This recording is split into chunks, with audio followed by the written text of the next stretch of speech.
Sid Sports Sunday. Every Sunday. The NJDiet.com studios. 77 WABC New York. A Cumulus station. This is Sid Sports Sunday. Driven by Ramsey Mazda. Around the country. Around New York. The stories you're talking about. The stats you need. Mahomes has the time. Delivers perfectly downfield. Anthony Sherman. Touchdown. The edge you need. Brady from the gun. Fires in. And Gronkowski has it. Was he across the pylon? Yes, he was. Touchdown, New England. These are the moments you won't forget. Sam Darnold with time. Looking deep downfield into the end zone. Touchdown Jets, Robbie Anderson. And the first TD throw of Sam Darnold's career goes 41 yards. This is Sid Sports Sunday, driven by Ramsey Mazda on 77 WABC. And he had the pass deflected and then picked off. Miles Jack. Jack will take it all the way for a Jaguars touchdown. Now, Sid Rosenberg.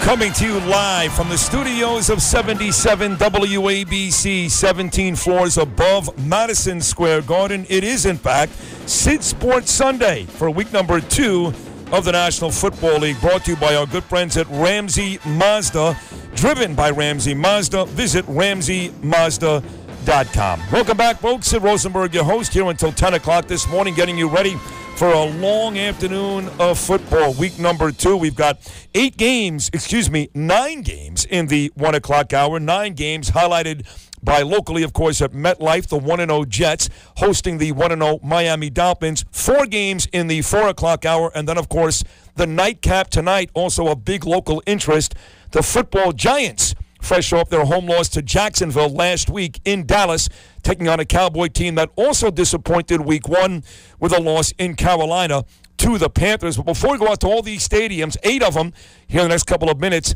let's start with a big sports note from last night, early this morning in Las Vegas. The rematch of Canelo and Triple G. You may remember Triple G won the first fight, very, very close. And he had the opportunity last night to kind of put that series to bed, if you will. Canelo needed the win to ensure a third fight, a rubber match, which means, again, hundreds of millions of dollars. And in a very, very tight bout, Canelo got the win. Not everybody agreed. Teddy Atlas thought that Triple G got robbed. And then Stephen A. Smith had this to say about the Canelo victory last night. I respectfully disagree with the decision. I thought it was a very, very tight and close fight, but I thought Triple G won 6 rounds to 5 rounds, with the 6th round being even. Canelo was the constant aggressor throughout the night, but I thought he missed more in this fight than he did in the first fight. I thought that Triple G utilized his jab effectively, had enough power shots, connected more from a volume perspective, and I thought that's why he won this fight. Stephen A. Smith, courtesy of ESPN. So the win goes to Canelo. There'll be a third one. You can pretty much count on that. One other boxing note. I can't believe this. The most hyped fight I've ever been at. I've covered about 30 fights for HBO over the last many, many years. I was there in Las Vegas 2015 for Mayweather-Pacquiao. It was an amazing weekend, great hype, and a crappy fight. And they're going to do it again. Why not? Mayweather made $220 million the last time. He's looking at another $100+ million payday. So Mayweather announcing yesterday, Mayweather-Pacquiao 2. coming your way sometime, maybe as early as December of this year. Baseball, Yankees, man, they picked a bad day to fall apart, and CC Sabathia has really had his difficulties lately. The A's, of course, coming on, now just a game and a half beyond the Yankees for the right to host that wild card game. CC taking on Toronto yesterday, and early on, the Blue Jays got to CC. Fly ball to left field, hit pretty well. Gardner's going back. He's running out of room, and it's gone. Second home run of the ball game for Randall Grichuk. Now Pilar lines the ball hard down the left field line. That's gone.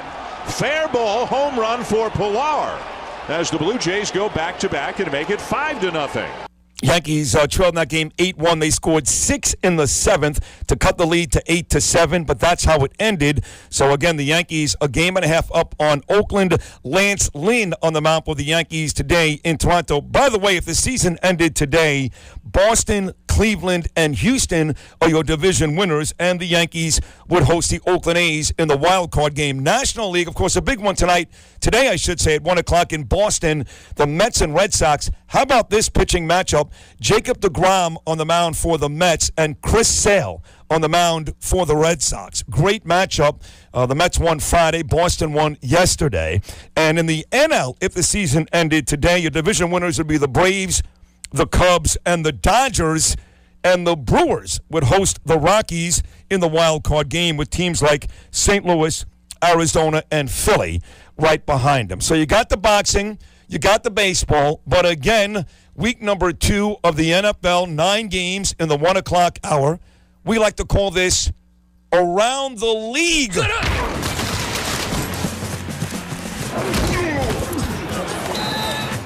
Brought to you by Ramsey Mazda.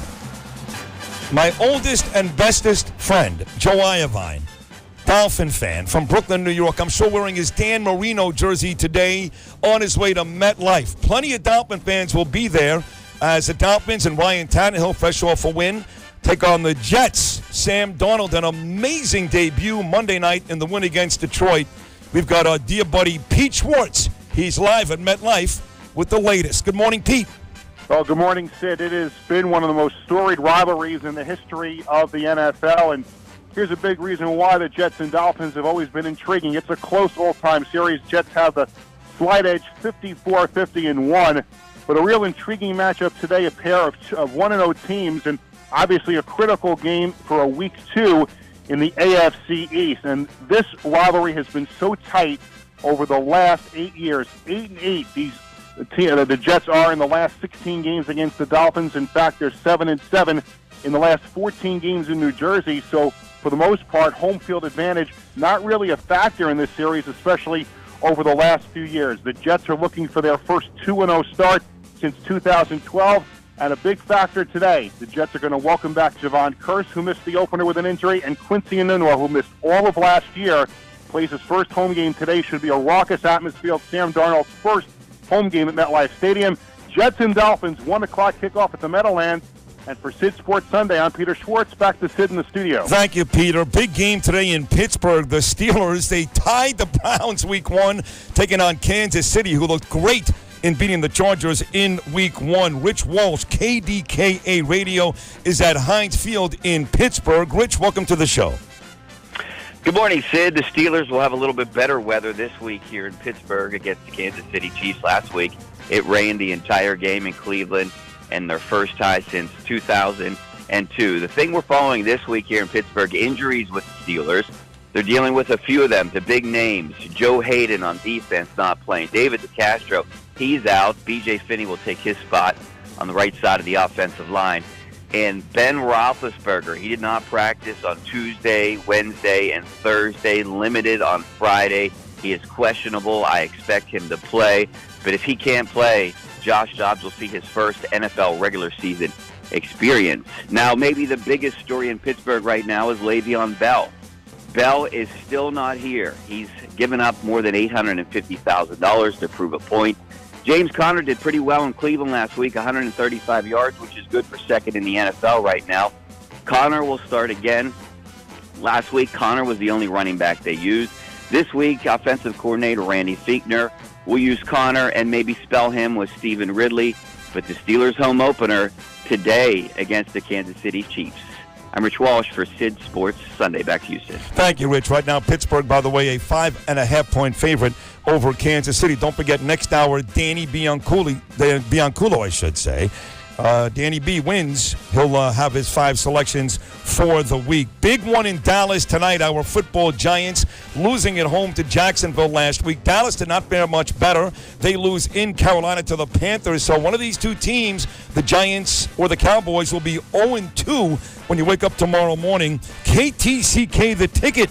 Here's my friend Donovan Lewis live at AT&T Stadium in Dallas. Good morning, Donovan. Good morning, Sid. It's always something special in the air when the Cowboys play the Giants here at home. The weather outside tonight will be partly cloudy, 88 degrees at kickoff, so expect the roof to be open at AT&T Stadium. The Cowboys are looking to get their offense on track against the Giants after a poor showing in the season opener against the Panthers. Quarterback Dak Prescott, coming off a 170-yard performance in Week 1, is looking to see if he can find a connection with the relatively new receiving core. The offensive line, the highest-paid group on the team, and still missing center Travis Frederick, has to play better after giving up 6 sacks and committing 4 holding penalties, while helping running back Zeke Elliott only gained 69 yards. Defensively, the guys up front look to rattle quarterback Eli Manning and contain rookie running back Saquon Barkley by using the speed and strength of defensive end DeMarcus Lawrence and linebacker Sean Lee. And a much improved defensive backfield will try and slow down that explosive Giants offense. Those weapons are pretty big. Both teams are looking to avoid an 0-2 start to the season, a hole that only 10% of teams in the past have overcome to make the playoffs.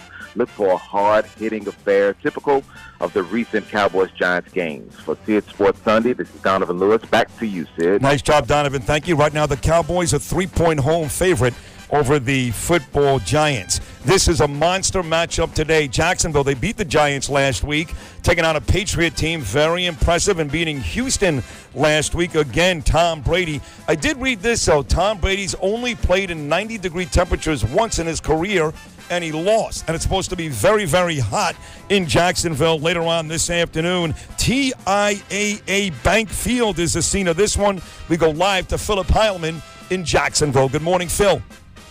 Good morning. Hello from Jacksonville, where later this afternoon we will see a rematch of January's AFC title game when the Jaguars welcome the New England Patriots at TIAA Bank Field.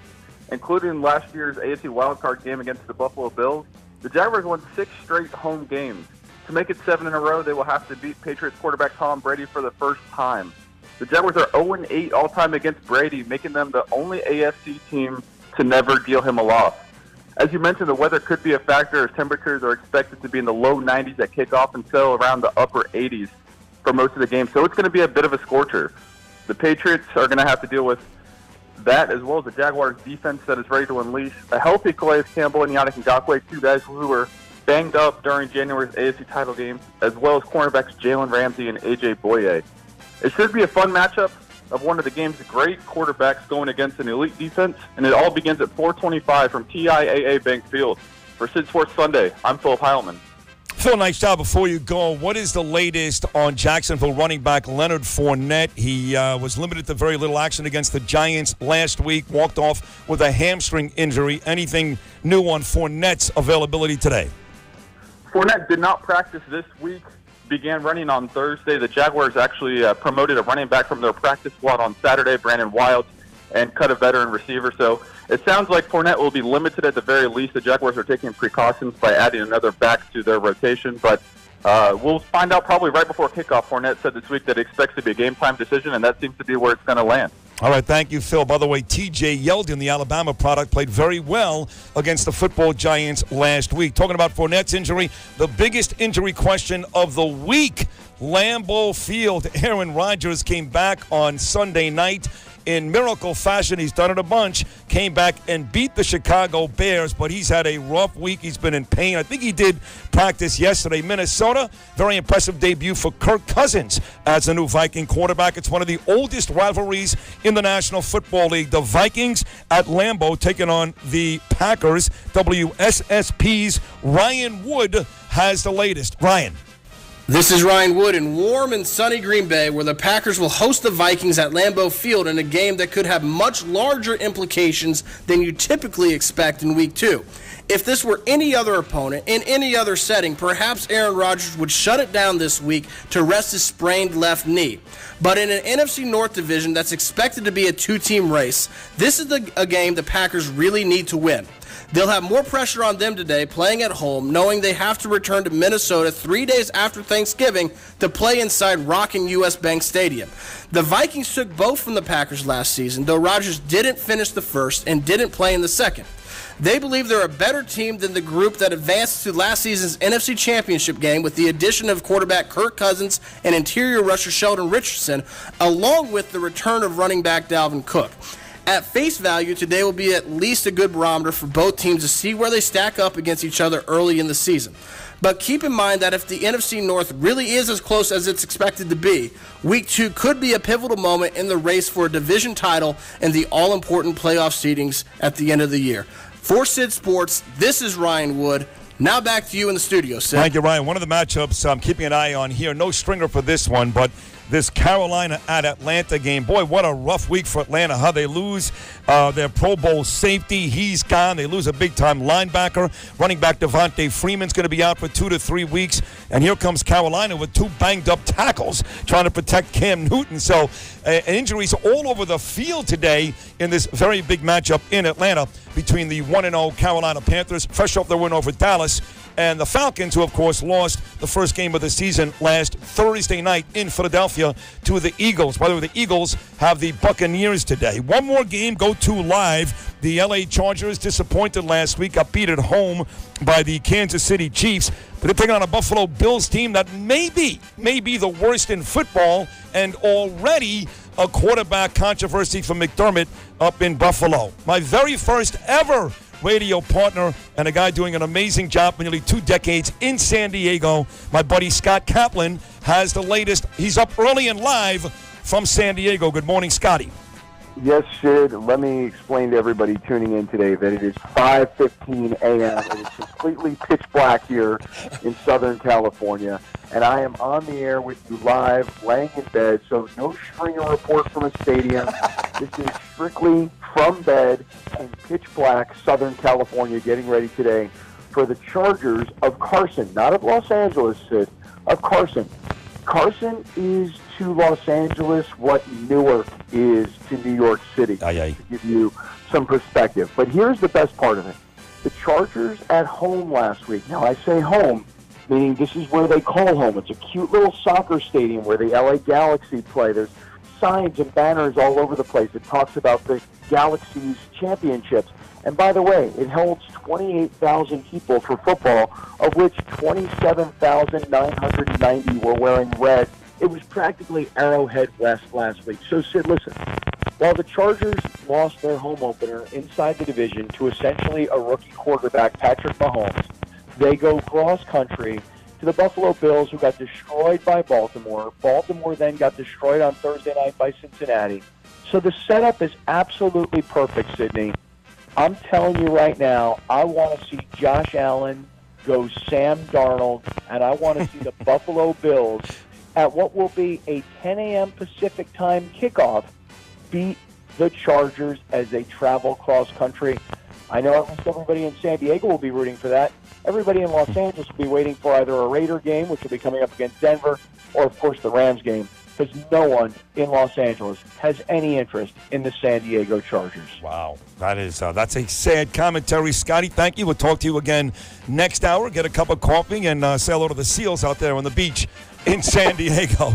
Love you, pal. Talk to you next hour. That wraps up our Around the League for the first hour. We'll do it again next hour. Brought to you by Ramsey Mazda. Don't forget, coming up next, boy, she is terrific, Brandon Marion Lee with your latest fantasy picks. And at some point today, we're going to talk to Danny B. He's got 5 winners against the spread and 2 great interviews coming up. Curt Menefee, the host of the NFL Fox show on Sundays, Fox NFL Sunday. And next hour, the former morning show host alongside Boomer Esiason at WFAN, Craig Carton. Going to be a monster show, folks. We're just getting started. Sid Sports Sunday for week number 2 of the National Football League. And we'll come right back with a fantasy update right after these words.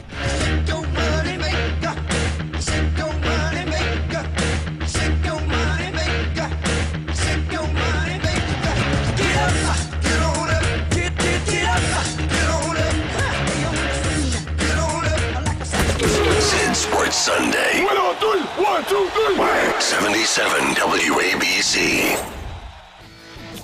Hey, folks, have you considered Mazda the Japanese premium brand? U.S. News and World Report named it a 2018 best brand. They build some of the most technological SUVs and crossovers available. One reason is Sky Active technology. Basically, they get more power and performance out of their engines, which means you spend less on gas. One of the best places to test the Mazda CX-5 or CX-9 is at Ramsey Mazda on Route 17. Beautiful place in Bergen County.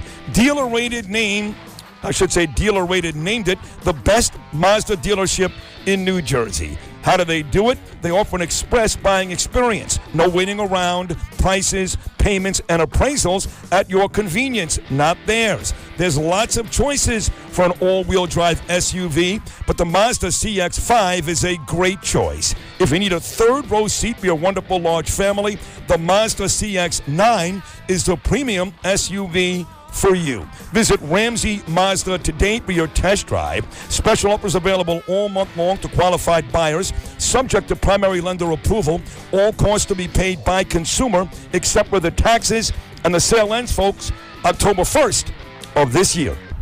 You gotta be ready to go. Breakfast in bed with Sid. A dream come true. Sid, Sports Sunday. Every Sunday. Man, oh man, they can't stop us. 77 WABC.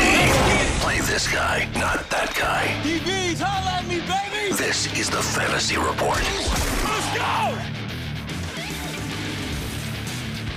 Back on Sid Sports Sunday. I do want to thank my guys across the board. Bruce Clayton does a tremendous job running the board every week. Isaiah, how are you, buddy?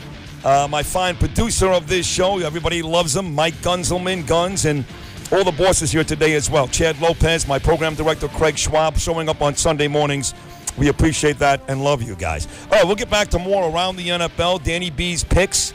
And, of course, again, Craig Carton and Curt Menefee stopping by. But we put this time aside every Sunday morning for the fantasy players out there. There are tons of you. Fantasy football has never been more popular. And our next guest does a terrific job, Brandon Marion Lee. Check her workout on The Athletic, herfantasyfootball.com. And here she is again, Brandon. Good morning, Brandon. How are you?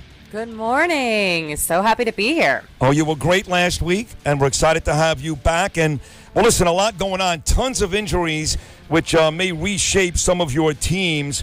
But let's start with this one. In terms of unconventional starters, Tom Brady is not that guy.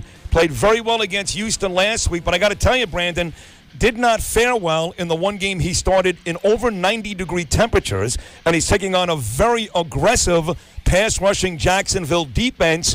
So is Tom Brady the guy to go to today?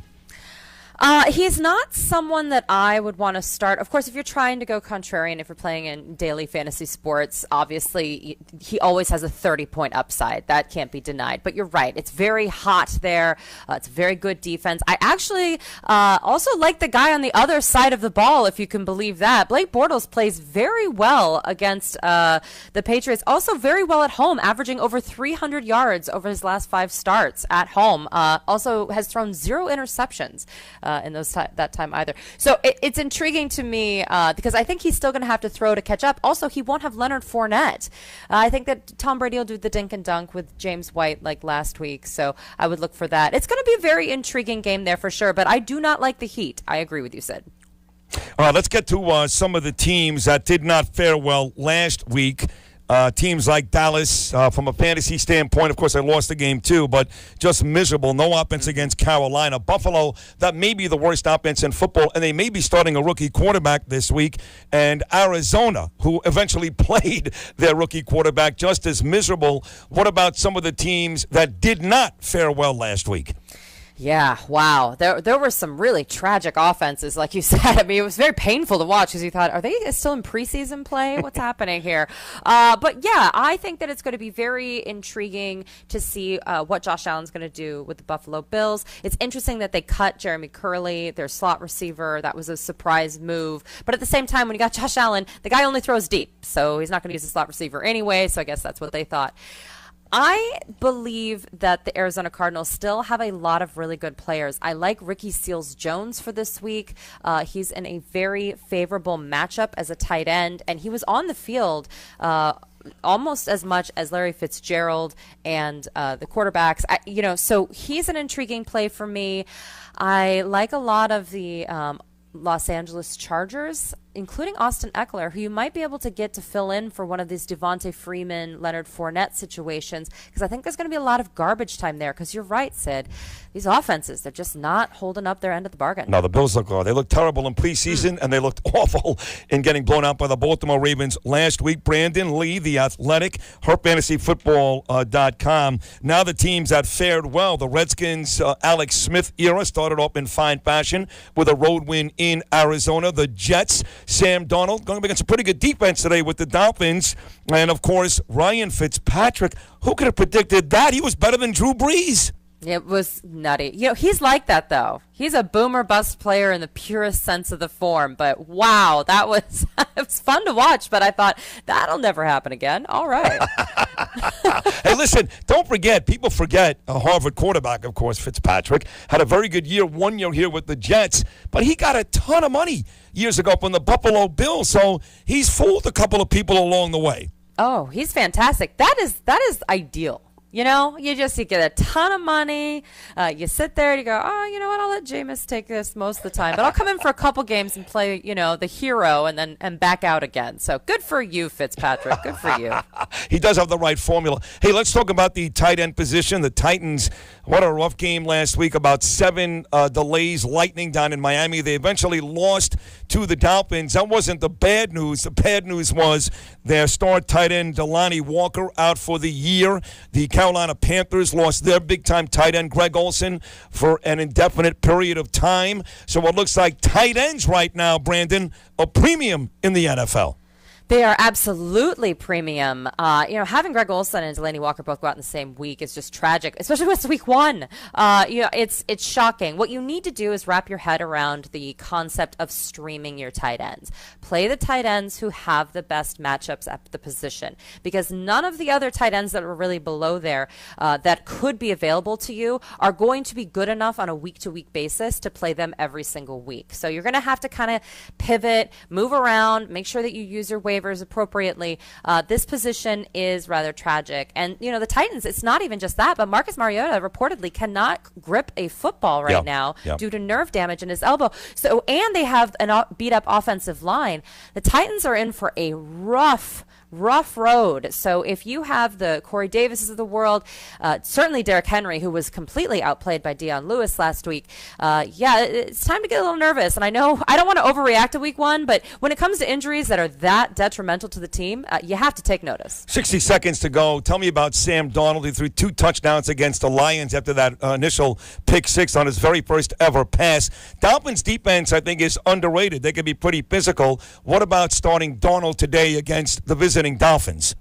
I would not start Darnold today, but I was very encouraged by what I saw from a fantasy perspective. I think this definitely, of course, Quincy Enunwa blew it up, but I also think that was part of the game plan going in, was the short passes. I think Robbie Anderson, the guy who caught the first touchdown for Darnold, is going to still be productive as well. So I feel good about that, but I agree with you. I think Miami's a little underrated on both sides of the ball, actually. All right, last one. Let's go to the Giants sensation, too. Their rookie, Saquon Barkley, broke one for 68 over 100 yards. Would you start him against the Dallas Cowboys later on tonight? Saquon Barkley is a must-start every single week. All right, good enough, Brandon. As always, terrific job. Once again, check out Brandon Lee's work at The Athletic and HerFantasyFootball.com. Great job again. And on Twitter, at BrandonHerFBB. We'll talk again next week. Enjoy the football, Brandon. Thank you. You too, Sid. All right, we'll take a short break. When we get back, he's got to keep, Jimmy Johnson, Howie Long, Terry Bradshaw, Michael Strahan, Tony Gonzalez, Jay Glazer, all these guys in line. The host of the NFL on Sunday for Fox, Curt Menefee, right after these short messages.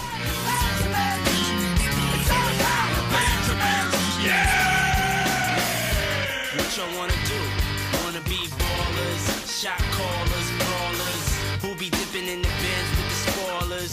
On the low from the Jake and the Taurus, trying to get my hands on some grants like Horace. This is Sid Sports Sunday. Gotta love it, baby. 77 WABC. Free Sid, free sports thinking on demand on the free WABC radio app.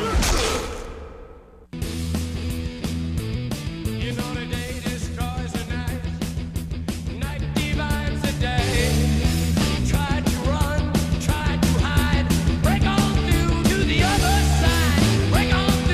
Back here on Sid Sports Sunday, my next guest, well, a lot of years, Fox, 23 years, has been the most watched pregame show come Sunday. This guy is the host of the show. He's been doing it for many years, and he's great at it, alongside guys like Jimmy Johnson, Terry Bradshaw, Michael Strahan, Howie Long, even guys like Jay Glazer and Tony Gonzalez. The host of the NFL on Fox, my good buddy Curt Menefee. Good morning, Curt.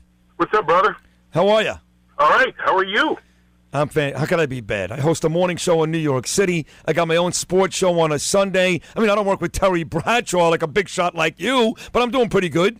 Hey, as long as we get to talk football and get paid for it, life is good, right? No, you're exactly right. You're exactly right. Well, let's start with some football. Thursday night, the Bengals, despite being a home underdog, they go out there, and in the first half, Dalton throws 4 touchdowns, 3 of those to A.J. Green. Now, we've seen Dalton good in September. The question is January, but are you buying the Bengals, Curt Menefee, at 2-0?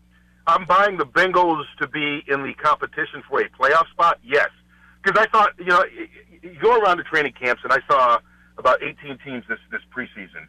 And I saw Cincinnati, and I thought this team's going to be better than people think. Now, I think most people thought they were a 6 or 7 win team, so that's not saying a whole lot.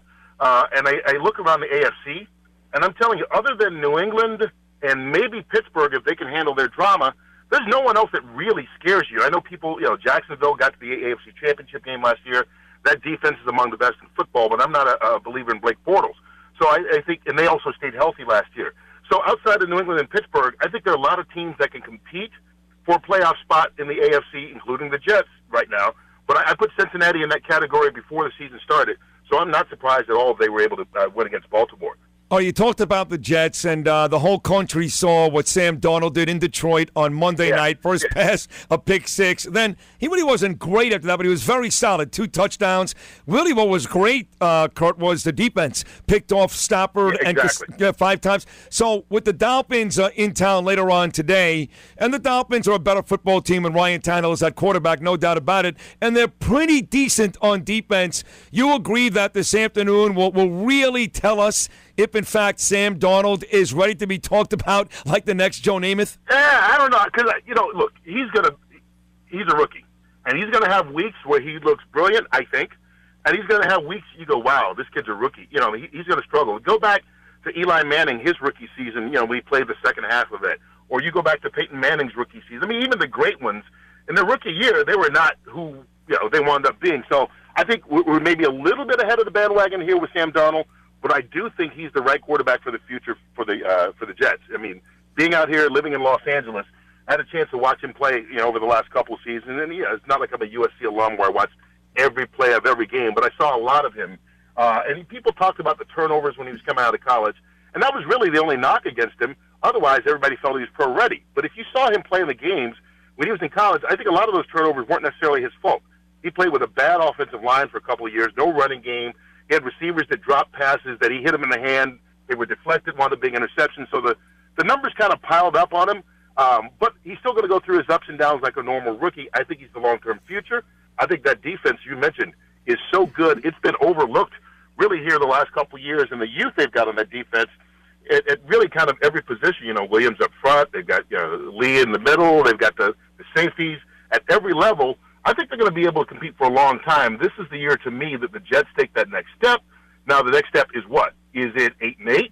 Is it 9-7? I think that's where you're kind of looking at being a successful year, and that may not be good enough to be in the playoffs, but it certainly is going to show progress. And I think this game against Miami is going to be one of those, you don't want to say week 2 is an elimination game, but it's going to show you who's going to be the other team in the AFC East besides the Patriots. Tell you what, a scary number 2. And Chris Johnson, the owner of the Jets, or Woody's brother, the owner, made the point this week. Next year, not this year, but next year, the Jets will have more money under the cap to spend than any team in the NFL. So if they start progressing, Curt, like we think they will this year, they could be really scary with a big-time wide receiver and pass rusher at this time next year. Let's talk Giants. You've got Michael Strahan there. I agree with you. Before you finish there, though, I agree with you with that, and I think that a lot of teams are looking at like the Los Angeles Rams, and you got a quarterback who's on his rookie contract, who's making, basically as far as salary cap number, less than $1 million for the next couple of years.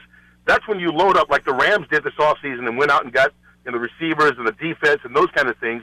The Jets have some youth and have a chance to have some success this year. They can load up next year and the year after and really go for it while Darnold's still in that rookie deal. You know, I love that comparison. You're right. And McVay does have something very special. They beat up Gruden and the Raiders pretty bad on Monday. And right now, I got to think they're probably the best team in the NFC. But let's talk about the Giants.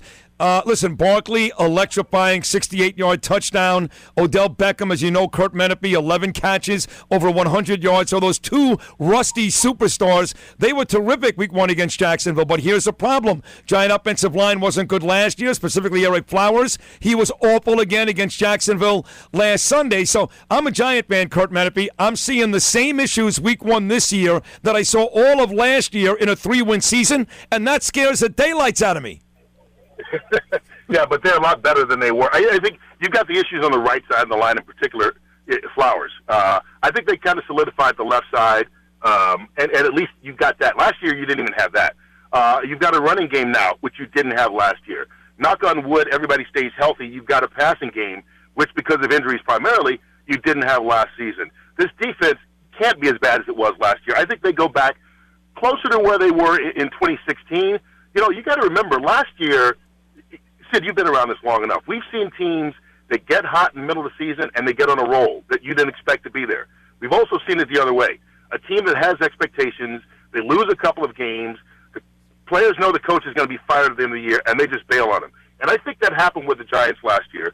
In particular, some of those guys in the defense, they just washed their hands of McAdoo and checked out probably about midway through the season. I don't think that will happen this year.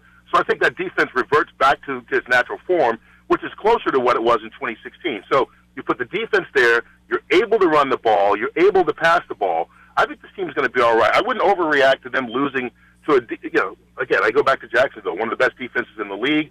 They were within a touchdown or maybe not dropping that punt at the end of the game or a couple of drops throughout. I think they're going to be all right. I think you've got to take a little bit more pressure off of Eli, which I think they're going to do, because I'm starting to get concerned that he may be showing a little bit of his age.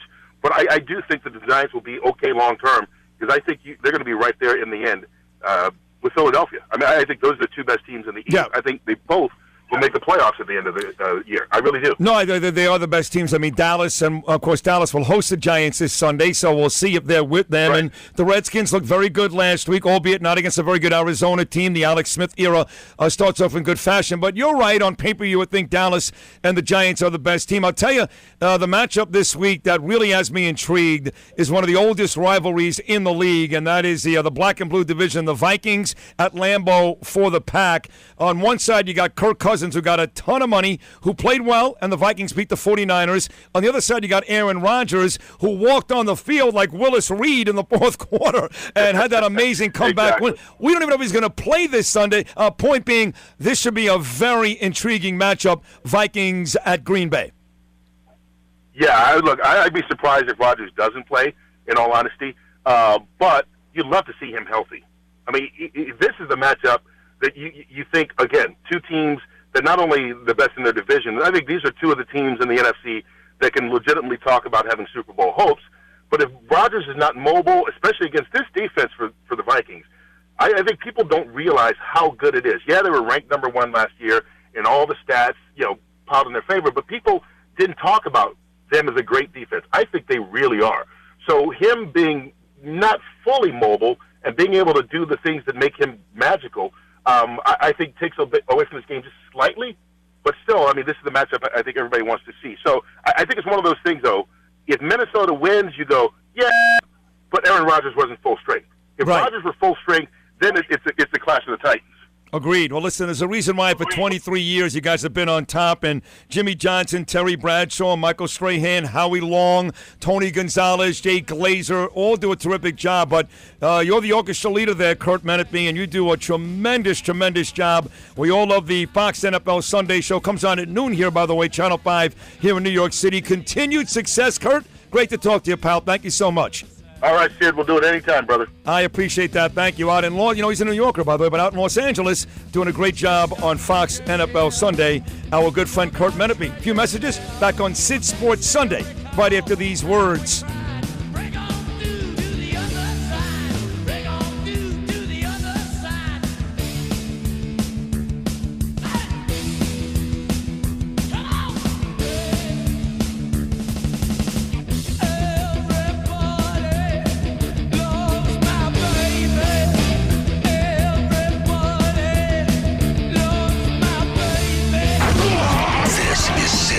Sports Sunday. Every Sunday, 77 WABC. Spectacular guests. Spectacular picks. Spectacular sports. Spectacular stories. Sid Sports Sunday. Spectacular. 77 WABC. Spectacular. Hit squad on three. Hit squad on three. 1, 2, 3. Hit squad.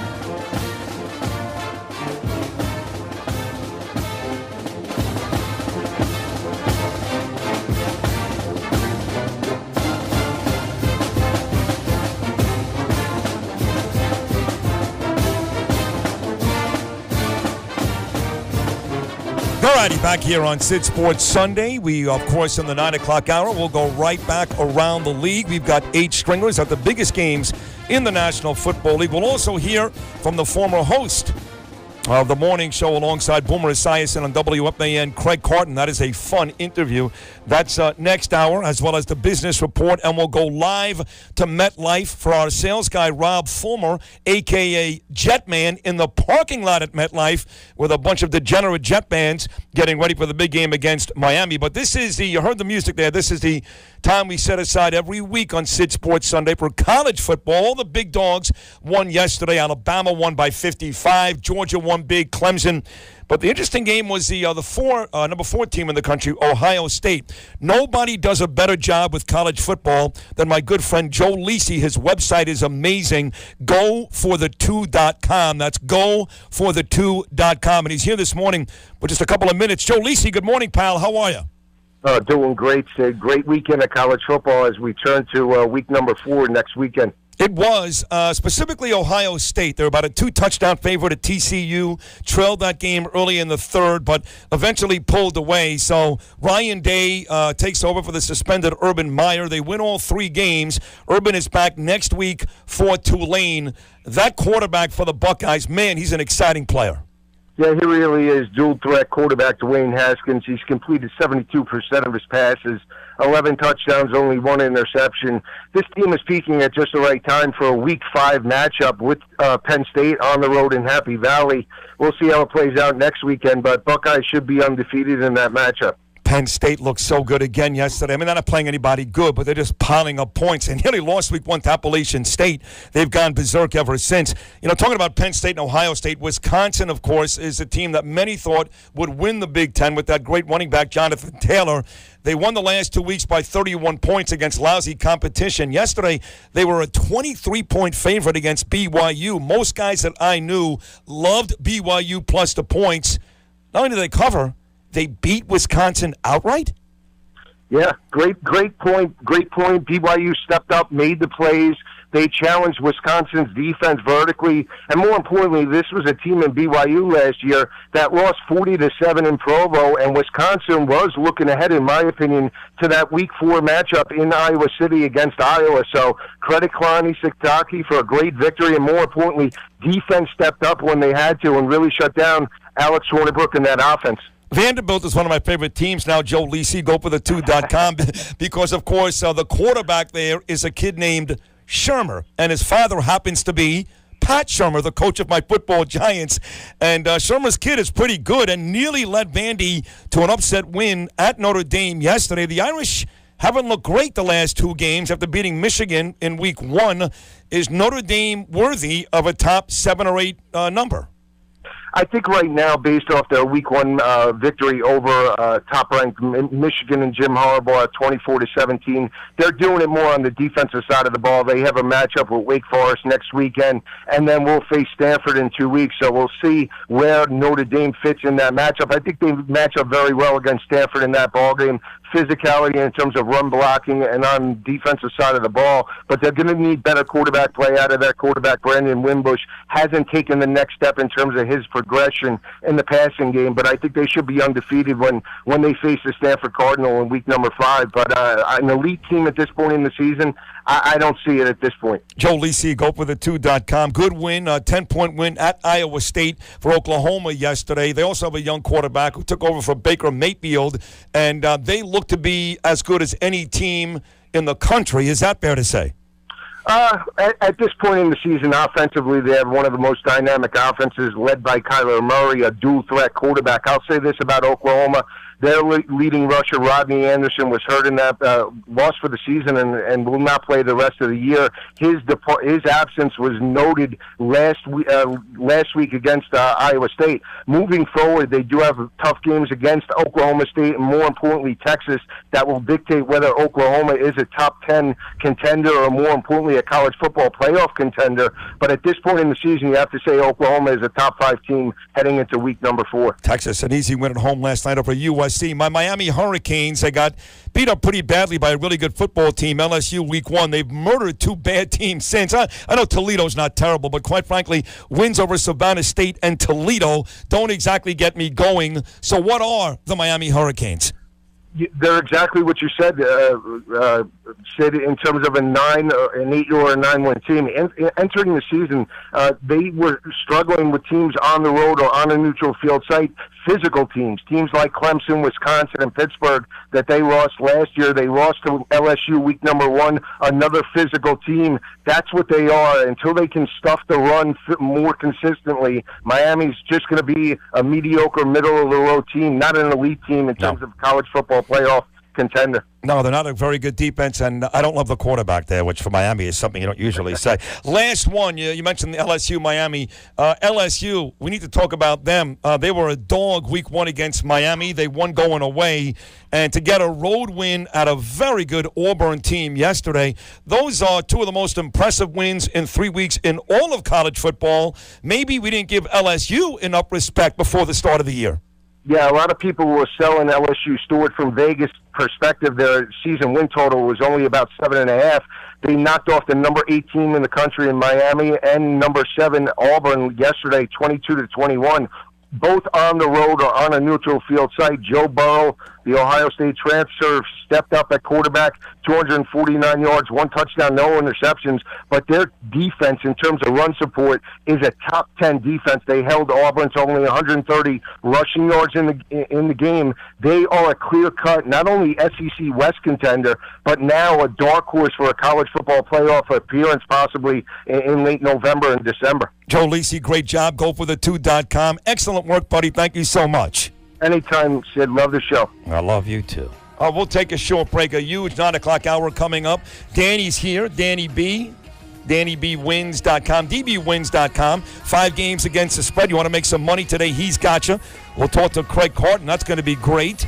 We'll do a business report from somebody from the Washington Post, and we'll go live to MetLife. Hour number 2 of Sid Sports Sunday. Right after these short messages.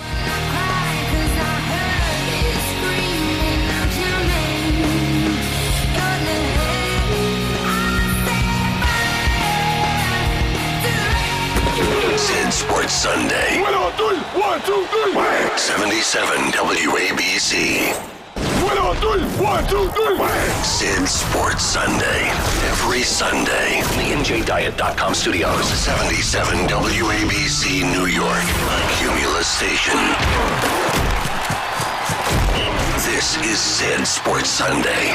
Driven by Ramsey Mazda. Sid Rosenberg. The stories, the stats, the edge. Rodgers surveying, fires. That's caught. Randall Cobb into Chicago territory. Randall Cobb inside the 20-yard line. Randall Cobb is going to score. The moments. Smith dumps it off to Thompson, sniffing the end zone. And a touchdown for the Washington Redskins. Every Sunday. Crowell, the burst across midfield. Streaking down the sideline. Isaiah Crowell puts more on the board for New York. 62 yards. This is Sid Sports Sunday. Driven by Ramsey Mazda on 77 WABC. And Barkley takes it all the way. 68 yards for his first NFL touchdown. Now, Sid Rosenberg. Back live in the studios of 77 WABC, 17 floors above Madison Square Garden. It's hour number 2 of Sid Sports Sunday. Coming up this hour, Danny B's got 5 picks. Some totals in there, too, by the way. Craig Carton's going to stop by, a business report, and we'll go live to MetLife. Jetman with the fans getting ready for the Miami Dolphins. All that coming up on this Sid Sports Sunday, of course, driven by Ramsey Mazda. Around the league this hour, brought to you by my dear friend Pete Morgan. and the fine folks at Peerless Boilers. Upgrade your boiler with a 95% efficient Peerless Boiler Combi and start saving on your heat and hot water bill today. Go to peerlessboilers.com, put in your zip code, and you'll find a friendly dealer near you. Remember, Peerless builds America's best-built boilers. Well, the big one today, it's a gorgeous sun-splashed afternoon here in New York, New Jersey.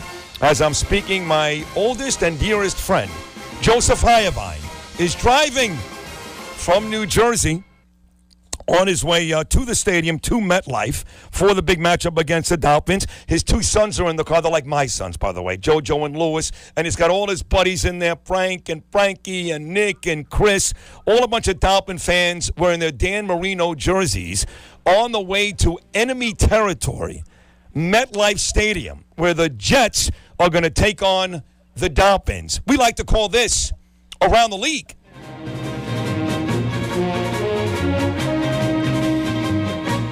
Stop number one is the aforementioned MetLife Stadium, where right now the Jets are a 3-point favorite over the Miami Dolphins. Dolphins win last week. Here's our good buddy from WFAN and CBS Sports, the great Peter Schwartz. Good morning, Peter.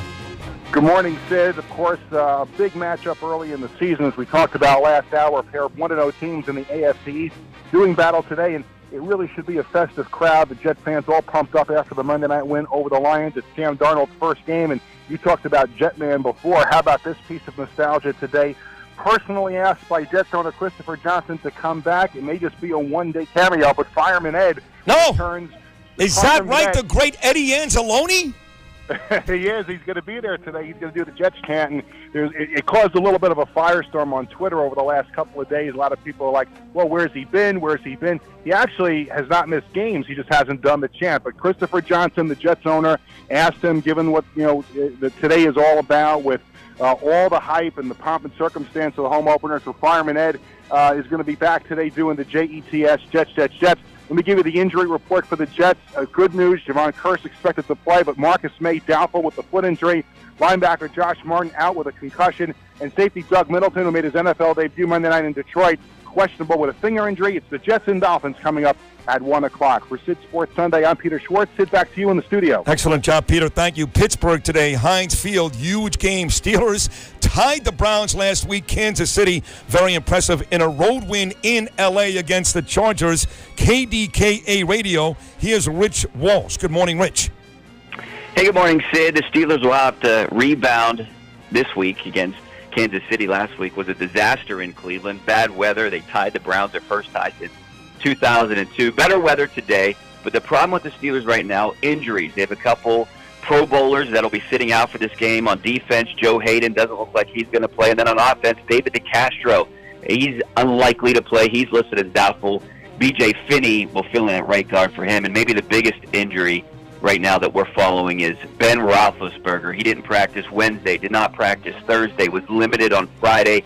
I do expect him to start in this game. But if he can't go for some reason, Josh Dobbs will make his first NFL start, his first NFL regular season appearance if he has to go today. And maybe the biggest story in Pittsburgh altogether, Le'Veon Bell misses his second straight week. He's not even here yet. He's proven a point, given up 850,000 plus, but the Steelers aren't too worried. They got James Conner. James Conner did great last week, 135 yards, which is second in the NFL. They're planning to start James Conner again today in the backfield. But this week, offensive coordinator Randy Fichtner said they will spell him a little bit more than they did last week. They didn't spell him at all last week. So Stephen Ridley should get some carries to spell James Conner. The Steelers and Chiefs, it's the home opener for the Steelers, 1 o'clock today in Pittsburgh. Great weather. I'm Rich Walsh. Back to you, Sid. Thank you very much. Rich, Steelers, by the way, right now a 5.5-point favorite. Big one later on tonight to close out your football Sunday. 14 games in all. The 0-1 football Giants at the 0-1 Dallas Cowboys. KTCK, the ticket. One of my favorite guys, Donovan Lewis. Giants and Cowboys. Take it away, Donovan. Good morning, Sid. Partly cloudy, 88 degrees at kickoff tonight for Cowboys-Giants, so it should be a roof-open game for the AT&T Stadium. You know, this is the 10th meeting between these division rivals at AT&T Stadium. The Giants got the first ever win at the new stadium back in 2009. Eli Manning signed the wall after the win. The Cowboys still are not happy about that. They're looking to even the series at 5 games apiece with the win tonight at AT&T Stadium. Cowboys home opener. Both teams try not to fall 0-2 on this young season. The Cowboys have got to get their offense on track after a poor showing against the Carolina Panthers in the season opener. Quarterback Dak Prescott missed open receivers. They weren't open too often. And running back Zeke Elliott couldn't get the running game going. The offensive line also struggled, giving up 6 sacks and committing 4 holding penalties, and will be without center Travis Frederick again this week. Defensively, they will be tested trying to contain the Giants' really good skill position players, including rookie running back Saquon Barkley and receiver Odell Beckham Jr. Look for DeMarcus Lawrence and the rest of the improved Cowboys front 7 to try to exploit a new Giants offensive line and try to make life miserable for quarterback Eli Manning. There's always extra tension in the air when the Cowboys and the Giants get after it, and this should be no different. For Sid Sports Sunday, this is Donovan Lewis. Back to you, Sid. Thank you, Donovan. Dallas right now a 3-point favorite in that one. One of the more intriguing matchups of the day. It'll be hot. Tom Brady 0-1 in 90-degree-plus temperatures, and it should hit 90 in Jacksonville today, where the Jaguars will host the Patriots. Let's talk to Philip Heilman live at TIAA Bank Field down in Jacksonville. Good morning, Phil. Good morning from Jacksonville, where it's already a scorcher, and the big story we're tracking this morning is the status of Jaguars running back Leonard Fournette. Fournette did not practice this week because of the right hamstring injury he suffered in Week 1 against the Giants. Fournette said he did some light jogging and some agility drills on Thursday. Coach Doug Marrone said on Friday that he was optimistic that Fournette would be able to play. The Jaguars promoted a running back, Brandon Wild, from their practice squad on Saturday, which makes you think that Fournette will be limited at the very least and possibly not play today. Fournette missed 3 games last season for the Jaguars, and the Jaguars won all 3, outscoring their opponents 95-14. The flip side of that is they beat Indianapolis, Cincinnati, and Houston, 3 teams that are not exactly the New England Patriots, who come in today 8-0 all-time against the Jaguars in games started by quarterback Tom Brady. The Patriots are dealing with a little bit of injury on their own side. Running back Rex Burkhead was in the concussion protocol this week. And, of course, Julian Edelman remains suspended. No Brandon Cooks, no Danny Amendola at receiver from last year's January 8th title game.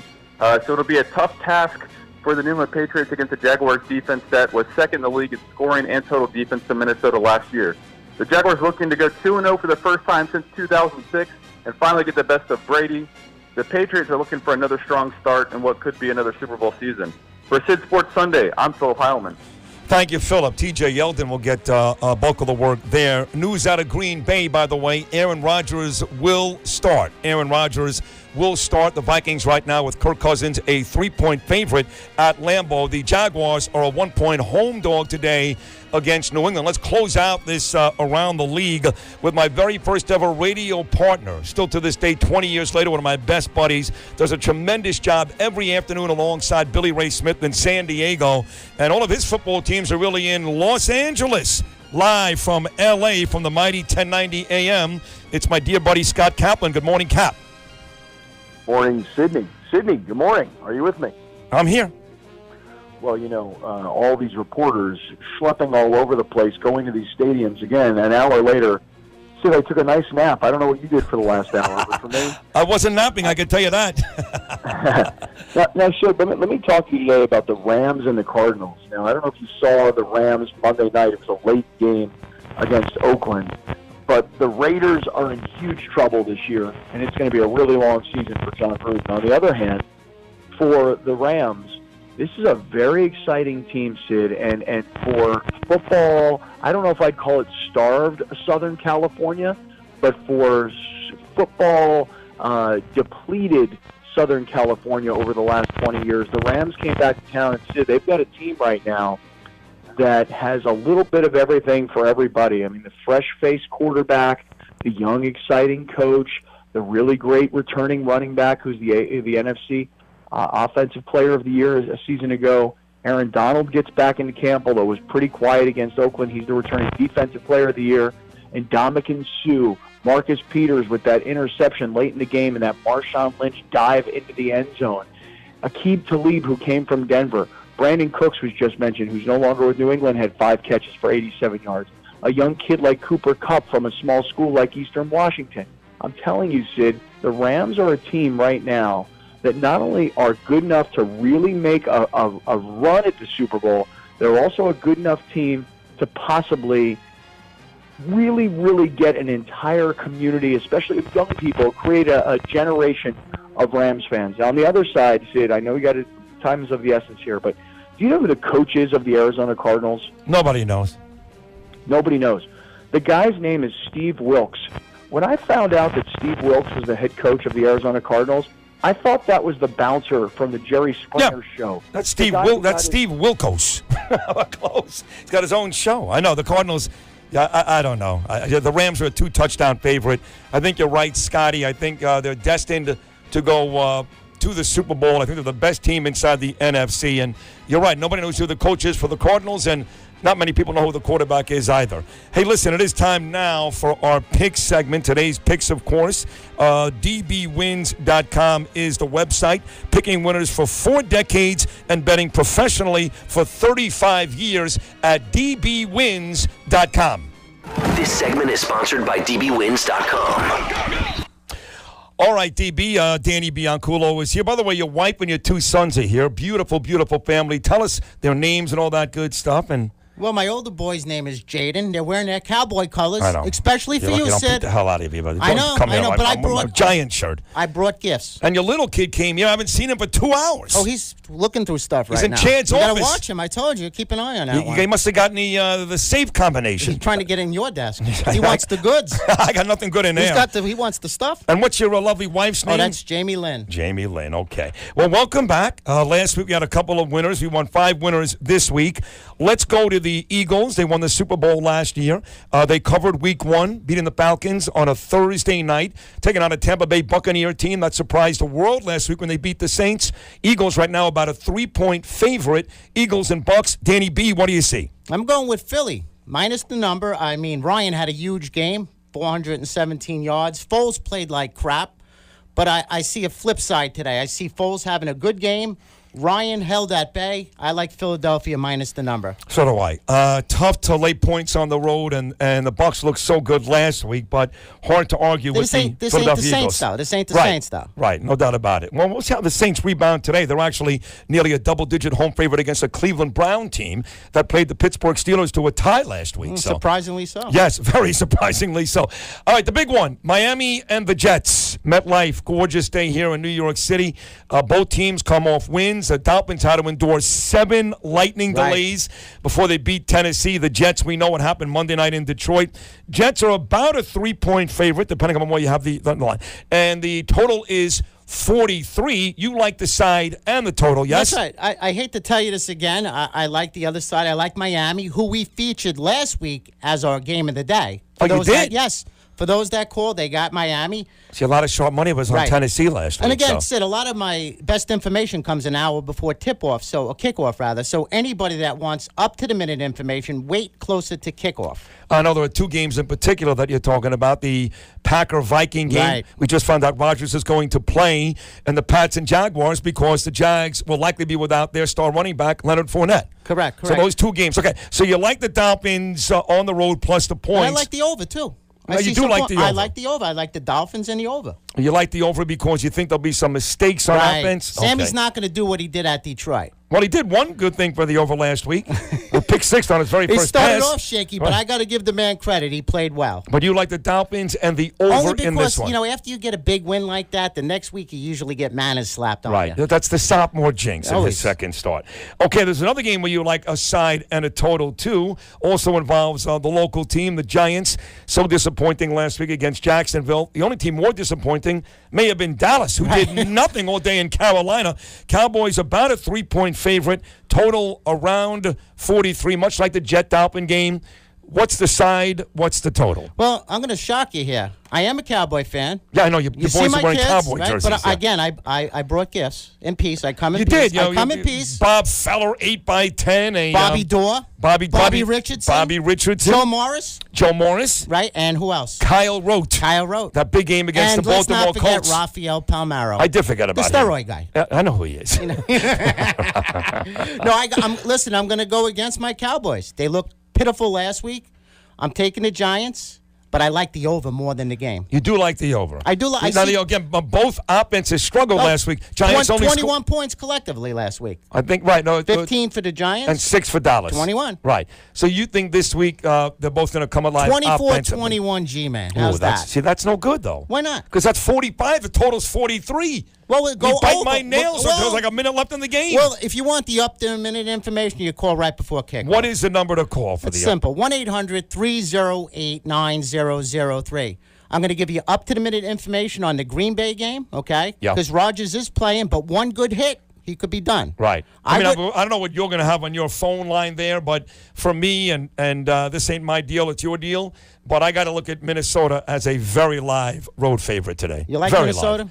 Well, I mean, they looked terrific last week. They're really, they're -3 right now. They're -3. They shut down Garoppolo last week, which says a lot about their defense, and Kirk Cousins looked pretty good. So, yeah, with Rodgers. You saw what Aaron could do, though. You look at that second half. I know. What did he miss? 3 series in the first half? Yeah. Okay. Yeah. He's and he capable comes of doing back that. and he wins. You know that guy. He's just magic. He is magic. So that game and the Patriot-Jaguar game, last minute information. I want to ask you about one more game. I know you're not really picking the game. It's not one of your quote-unquote picks. But you and I talked about it earlier today. Tomorrow night, the Seattle Seahawks are also really banged up. Their wide receiver, Doug Baldwin, not ready to go. The Bears showed me a lot last week. You know, Khalil Mack is a tremendous improvement on defense. Trubisky, for the most part, was okay. They can run it with Howard. Should have won that game against Green Bay last week. Seahawks and Bears from Soldier tomorrow night. You got a feel on that game? Yeah, right now I'm going with Seattle plus the number. Mack had a great first half, a little winded in the second half. He caused havoc, though, in that first half, I got to say. I didn't expect him to do what he did last week, but he did. He did. And, in fact, it pissed off John Gruden, the Oakland Raiders, who were miserable against the Rams. They look bad. They're in for a long season. Right. And Chucky looks angry already. That was his guy. Little Chucky doll over there. Chucky, yes. Check. All right, so check out all the information on the website, too. It's at dbwins.com. What else you got for me? Don't forget, anybody that calls the office, I'm going to release the New England game, Jacksonville. That's a big game for me. Huge That's game. a big game. And that's a 425 kick. So for a lot of guys out there who get their asses kicked at 1 o'clock, who are trying to say, the bounce back desperation game, hour. right. And then they lose that one, and then they're calling at 8:15 tonight. The Giants, right? What do you got for me, DB? What do you got? But you already gave out the Giants and the over. Yeah, and things could change. Like I said, this is 9 o'clock in the morning, a little after 9. Information changes usually about 11:30. The odds start swinging. So anybody that wants that up-to-the-minute info, call me 1-800-308-9003. I'll be back in Jersey about 11:30 this morning. All right, just to recap, he likes the Dolphins and the over, the Giants and the over, and the Eagles on the road. Today's picks and spreads analysis sponsored by dbwins.com. DB Wins, picking winners for 4 decades and betting professionally for 35 years. That's my dear friend Danny Bianculo and his gorgeous family at dbwins.com. They are good-looking, ain't they? They're a very good-looking family. Yes, you've done well, my friend. Thank you. We'll take a short break. When we get back, the host for a decade of the morning show with Boomer Esiason at WFAN, we talk to the very entertaining Craig Carton right after these short messages.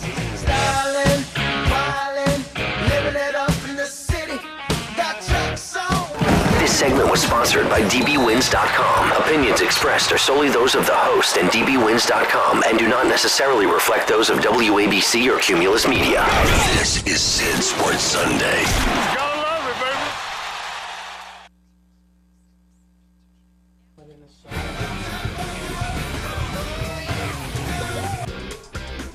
All right, folks, I've been talking about Pete Morgan and the fine folks at Peerless Boilers as America's best-built boilers for a while now, and they are great boilers. If you heat your home or business with natural gas or oil, they've got a size and type that's just right for you. Any home, condo, co-op, apartment building, you name it. Now is the perfect time to get that beast out of your basement and replace it with a high-efficiency Peerless boiler. Look for the brand-new American-made Peerless Boiler Combi. That's a boiler that delivers the most hot water in the product class and heats your home or apartment the way you expect a Peerless boiler would. Don't wait for the brutally cold weather. I know it's gorgeous today, but it's coming. Upgrade your boiler today with a 95% efficient Peerless Boiler Combi and start saving on your heat and hot water bills today. Again, don't wait till it's too late. You got a big leaking mess and no heat emergency. Don't do it. Start saving money now. Get that beast out of your basement. Go to peerlessboilers.com, put in your zip code, and you'll find a very friendly dealer near you. Remember, Peerless builds America's best built boilers. Tons of injuries around the National Football League. Manhattan Sports Medicine is a group of medical physicians, chiropractors, physical therapists, and acupuncturists dedicated to helping New Yorkers lead physically dynamic lives free from pain.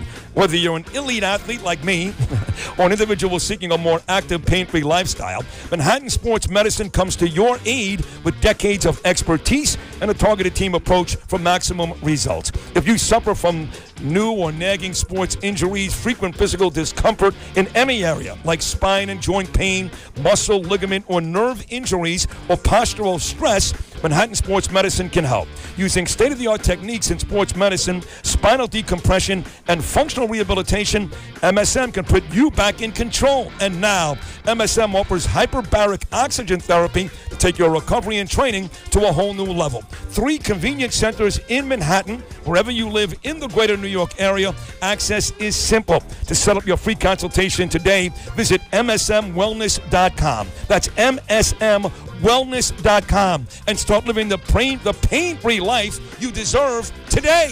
77 WABC. Sid Sports Sunday. Every Sunday. New York sports and more. 77 WABC and the free WABC radio app. Let's get out here with a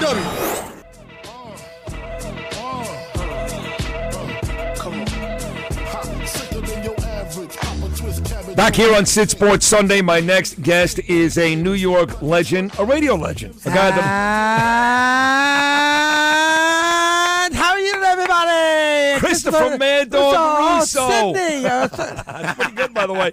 Of course, so many years doing a great job alongside Boomer Esiason. Mornings at WFN's got his own show now, and it's our good buddy Craig Carton. Good morning, Craig. Yes, good morning to you. Sunday morning, early breakfast, bagels with Sid. I'm happy to be here.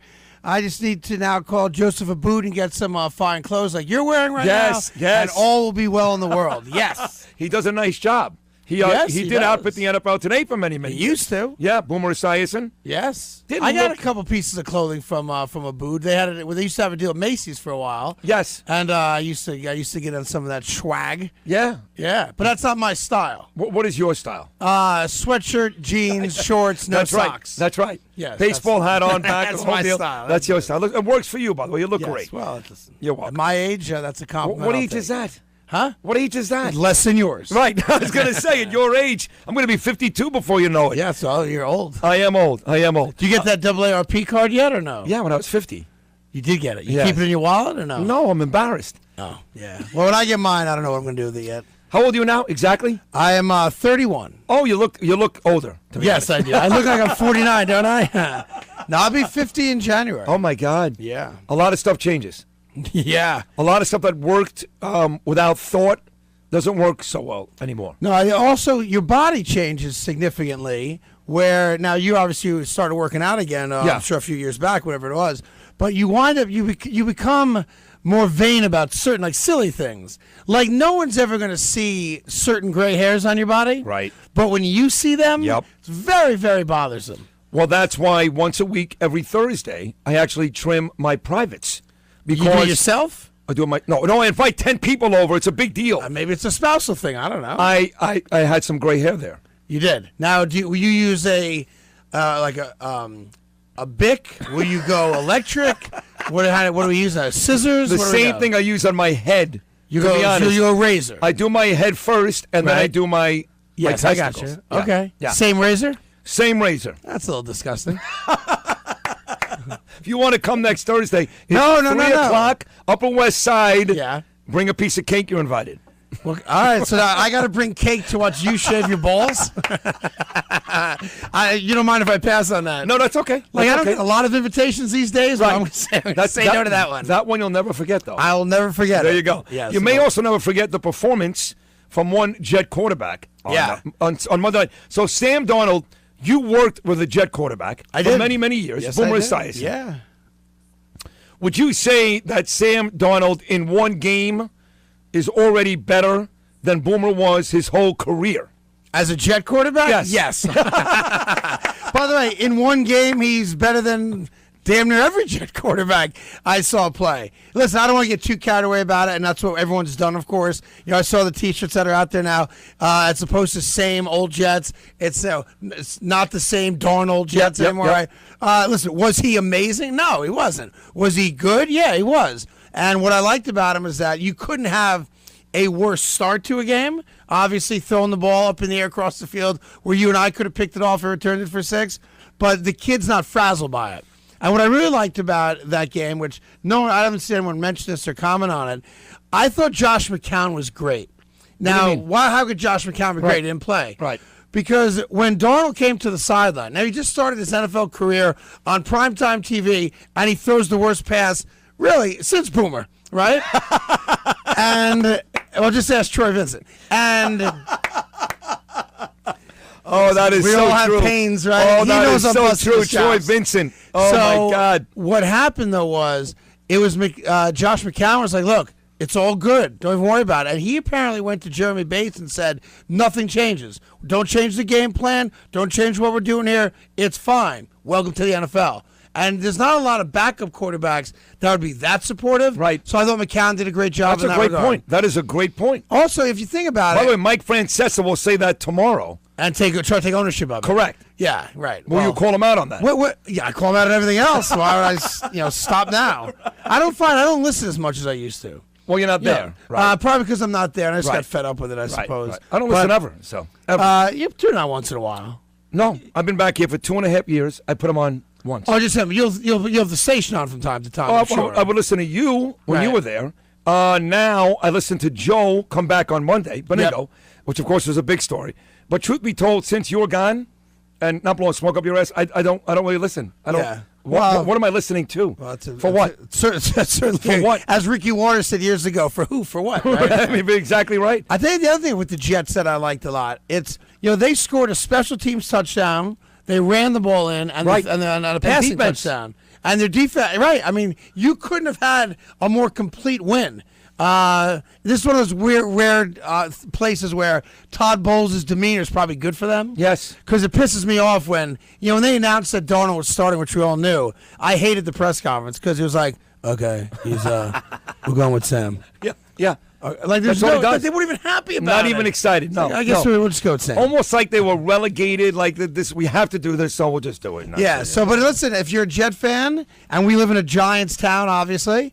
Too bad for you Giant fans. Well, you're right, and I'm a Giant fan, and I hated what I saw Sunday because I saw the same mistakes, Craigie, that I saw last year. I'm not even talking about the overall performance. Barkley had a couple of very exciting plays. Odell looked very, very good. But when the same problem, when Eric Flowers is doing the same thing, Craig, a year later, that becomes really, look, what is the definition of insanity? Do the same thing over and over again, expecting a different result. Is that not Eric Flowers? Yeah, it's also Eli Manning. True. True. While it's funny, you can't take 2 Super Bowl MVPs away, nor should you. Oh, please. But Eli Manning overrated is an average quarterback. That's all he is. That's it. And you saw it again, last weekend. Hopefully, they'll be better. They should be better against the Dallas Cowboys. But the Dallas Cowboys, the one thing they do well is play defense. That's right. The strength of their team is not offense. And they need to win. They were awful against Carolina. So, you don't get crazy after week 2, Craig, but Giants are staring at 0-2. Yeah, and not knowing what Philly is going to do against Tampa after Tampa had their amazing Week 1 game against the Saints. Whoever loses the Giant Cowboy game is 2 games behind the Eagles. That's right. Assuming they beat That's Tampa. Right. Now, then how important does this Jet game become? Because you're right. They scored on defense, scored on special teams, came back. That's a great point about McCown. They did all that to get this exciting victory over Detroit. Now, if they lay an egg against Miami on Sunday, the questions keep coming up. But if they're good, and they beat the Dolphins on Sunday, Craig, do you start to say, well, hold on a second. Maybe we're actually pretty good. I think it's a good point. I think, if he throws 3 picks and they lose to the Dolphins, the paper's going to be the exact opposite. Oh, he can't. He's a stiff. Bring him McCown. Why do we trade Bridgewater? However, if they play really well, even if, let's even say they don't win, but the offense is more than competent. He plays really well. Those two teams simply have shootouts, right, historically. Yeah. If they lose 35-31, I think, the Darnold train is going to be cooking even more so. And I think it's great that the Dolphins beat Tennessee in that 7-hour marathon because had they lost, it just changes the dynamic of the Totally game. agree. So Totally I like agree. where the Jets are at. Now, quickly, the Mets, Jacob deGrom, should he win the Cy Young, Craig? Yeah, I don't look at records anymore. I think a record might be the most overrated stat in baseball. And I don't know what whip means or WAR and all those other crappy stats that guys put out. But when you have an ERA under 2, and, every game it's less than 3 runs, and most games it's under 2, I don't think you should look at a guy's record to determine that he doesn't deserve it. You put him on a good team, he's a 28-game winner. No doubt. All right, so where can people find you every single day? You got to go. Your show is doing very, home. very well. I'm typically home. He's home. He's home. That would be 973. Don't give it away. Now, if you go to fntsy.com/Carton, the shows, we go against each other, but my show's really on demand as much as anything. Right. And we're there, and it's 3 hours a day, Monday to Friday, and that's what it is. It's good to see you. You too. It's always good to see you. I don't know why we keep doing these really short segments. People may start clamoring for more. They already did last time. Right. They already did last time. What's your contract status? Things are good for you here. I don't want to start messing things up. Since making enough money to wear that gaudy gold watch.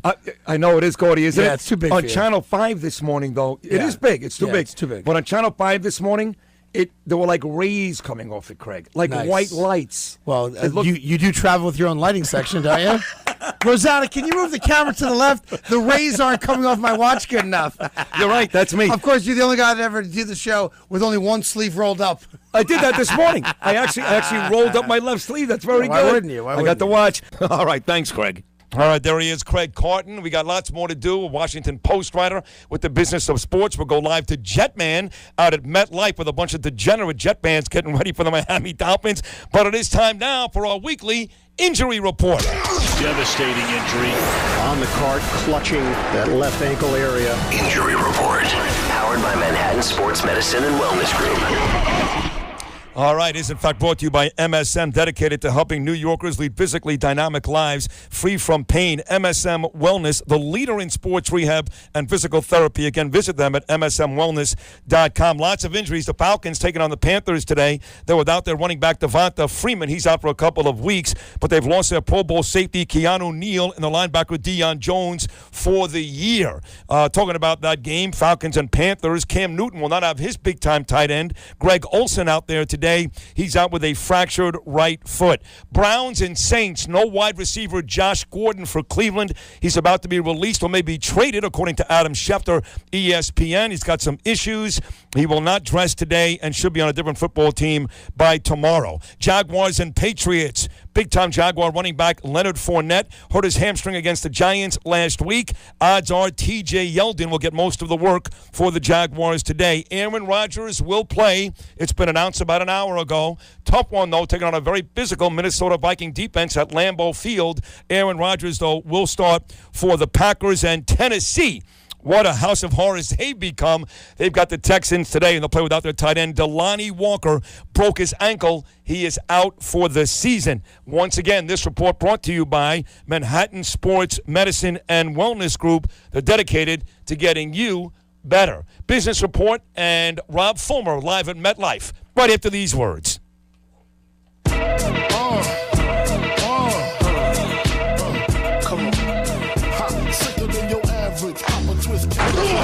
This is Sid Sports Sunday, every Sunday, 77 WABC. Of course, Sid Sports Sunday, driven by Ramsey Mazda. Have you considered Mazda, the Japanese premium brand? U.S. News and World Report named it a 2018 best brand. They built some of the most technological SUVs and crossovers available. One reason is SkyActiv technology. Basically, they get more power and performance out of their engines, which means you spend less money on gas. One of the best places to test the Mazda CX-5 or CX-9 is the beautiful Ramsey Mazda, Route 17 in gorgeous Bergen County, New Jersey. Dealer Rated named it the best Mazda dealership in New Jersey.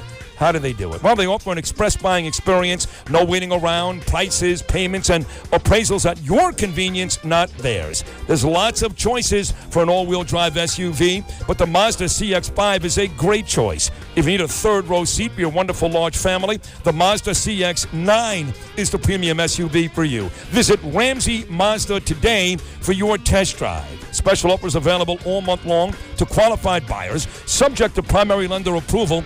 All costs to be paid by consumers except for the taxes, and the sale ends October 1st of this month.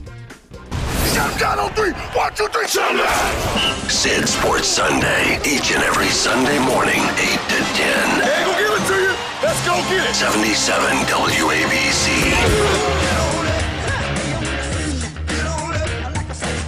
Sid Sports Sunday, driven by Ramsey Mazda. To wrap things up over the next 20 minutes, we will go live to MetLife. If you're a Dolphin fan, go beat up Rob Fulmer, Jetman, and all those Jet fans. Start a huge fight. And usually I'm not allowed to encourage violence on the radio station. I would never do it during the Bernie and Sid in the morning show.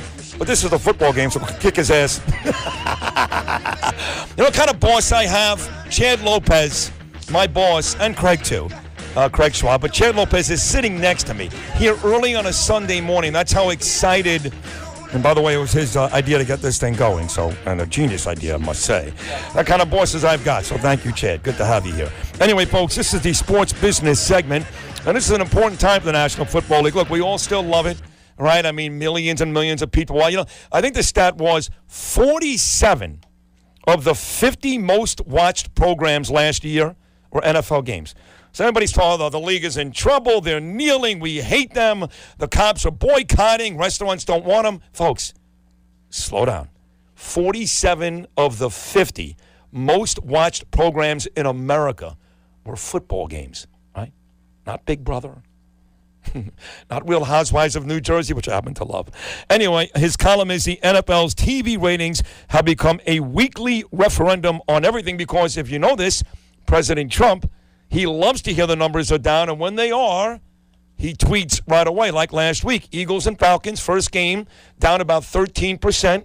The president was thrilled to hear that, but the truth is, he's making it sound worse than it really is. With that said, the column was written by Ben Strauss of the Washington Post, and Ben is here this morning. Good morning, Ben. Hey, good morning. How we doing? We're doing great. Nice to have you. So talk to me. The TV ratings, they were down last year. The first game, Eagles and Falcons, down. We'll get to some games specifically on Sunday, down as well.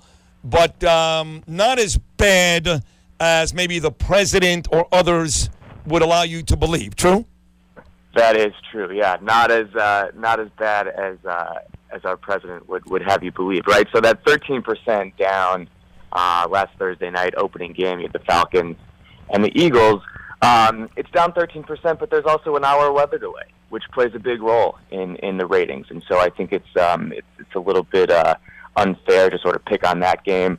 And then by Sunday, CBS posted pretty good numbers. They were up 30% over last year. But again, also a little misleading to cherry pick that stat because they were going up against Hurricane Irma last year. So you had a bunch of folks in Florida who couldn't watch football. So, you know, good numbers, but also when you sort of cherry pick the week to week, year to year, you know, there's so many variables, it's pretty tough to tell, you know, what 1 week means. And basically you want to know what week one this year versus last year was. It was pretty much flat. You know, CBS up, Thursday night down, Sunday night was down a little bit. But again, last year you had the Cowboys and the Giants on Sunday night. And so, you know, anybody going up against them this year, you know, is probably not going to do as well. And so you're pretty much flat based on last year. If there's one thing people tell me that you know, we can really take away, it's that, you know, because they're flat, you didn't have a Trump tweet on Monday or Tuesday, and that sort of helps the NFL separate the signal from the noise a little bit. And as we get further into this season, the fewer Trump tweets we get, the NFL will be able to analyze no doubt and really figure out what they got. No, it's funny because on the Bernie and Sid in the morning show, which is on here daily 6 to 10 a.m., it's the best morning show in the country, Ben. You should stream it from Washington, D.C. It's much better than anything you have there, trust me. But anyway, we had Mark Leibovich on last week, and he wrote the game, the big game, and dangerous times. And here's a guy that's a diehard New England Patriot fan, but he does politics for a living. And we talked about it ad nauseum, which is basically, I'm on Trump's side. I don't like when these players kneel. I believe there is a cause. Don't get me wrong. Yeah. I just hate the messenger in the venue, even though Nike did a very good commercial. He said the same thing, and he doesn't even like Trump. He's like, enough is enough is enough. I mean, let's play football, right? Let's go. Yeah. The thing about the ratings and sort of, how much the Trump stuff and how much the protests have affected the ratings, I think people are still unsure. The thing about, so 2 years ago was the first year that the ratings tumbled down a little bit. That was during the election, right? But watching news. And you said a little bit. I mean, here's this monster election. You got Clinton and Trump. Everybody's watching all of it. Debates, blah, blah, blah. I remember there was even a fight about having a debate on a football Sunday, and yet the numbers were down just a little. They weren't. It wasn't tragic, right? Yeah, it was like 8% that year, but that was right. Like, you remember the election. That was like all-consuming, right? You couldn't go anywhere without talking about Clinton, talking about Trump. It was sort of like this, it was this election that really took over our lives a couple of years ago. And then last year they tumbled another 10%. So the numbers the last couple of years haven't been great, but you said it in the opening, right? Last year, so many of these top-rated TV shows are still football games. And so even though the rating points are down, the impact of the NFL and how it's doing in relation to everybody else on TV, it's never been better. Right. The ad sales have never been better. We're sitting here parsing, 13%, 10%, 30%. The top 5 TV shows last week on week 1 of the NFL were all NFL games. Wow. So, when you think about the NFL versus everybody else, the NFL is doing pretty well. Ben Strauss, the column is the NFL's TV ratings have become a weekly referendum on everything in the Washington Post. Although I will say this, the Dallas Cowboys tonight, they will host the Giants, one of the great rivalries, always a great matchup, NFC East, you got Eli and the whole deal.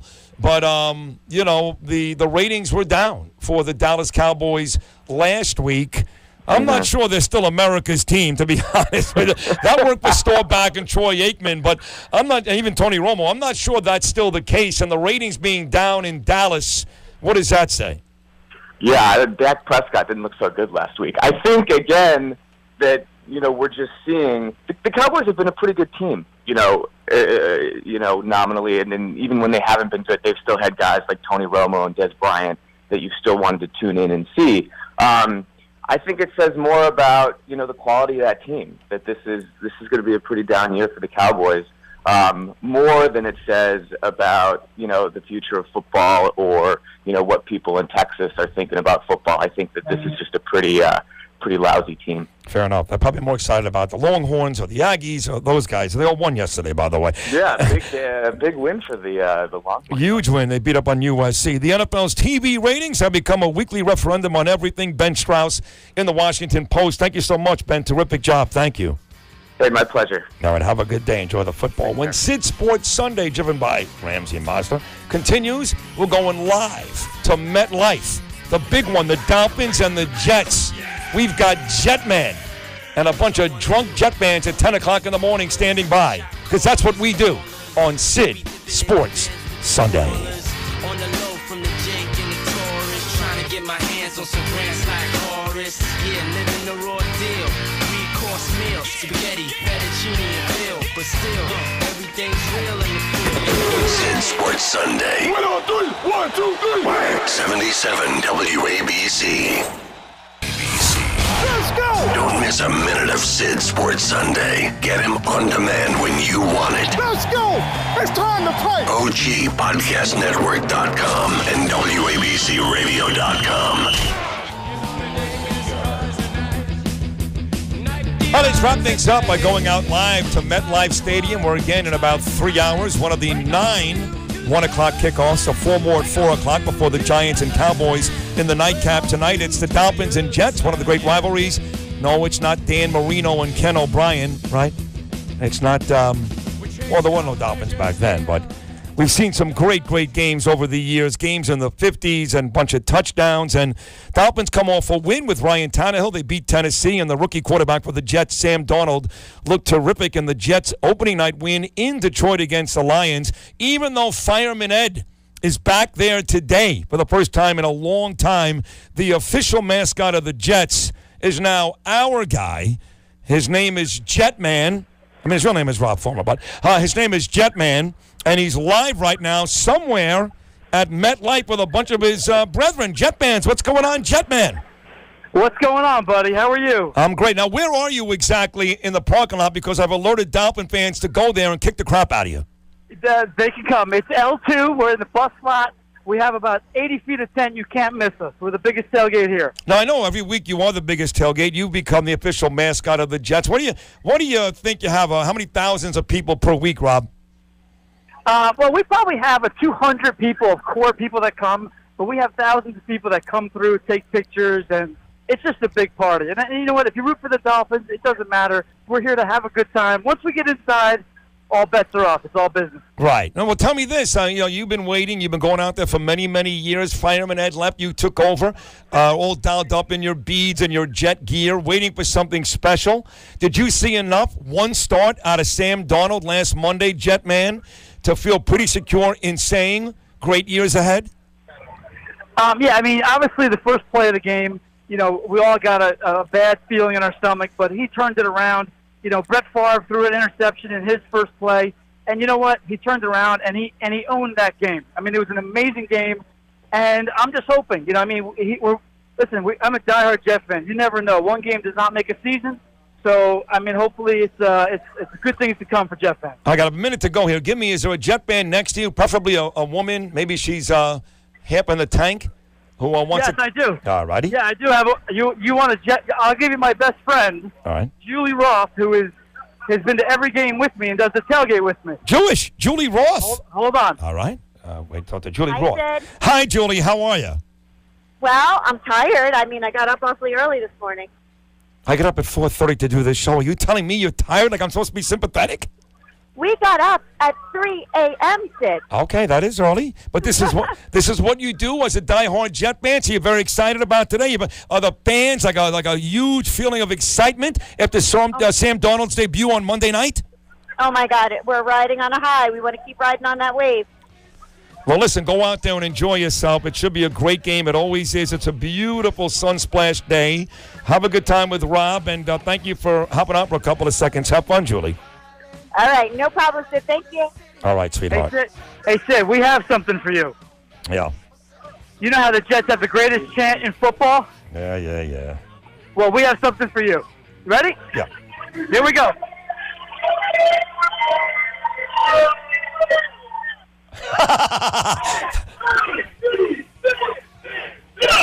Oh, that's great. Thank you, Rob and the crew doing an SIDS chant. Sids. Want to thank you, Rob. Our producer, Mike Gunzelman, Bruce Clayton on the board, Isaiah for his help as well, our boss, Chad Lopez, and the program director, Craig Schwab. Enjoy your day of football. Sid Sports Sunday, brought to you by Ramsey Mazda. Back next week at 8. Until then, peace.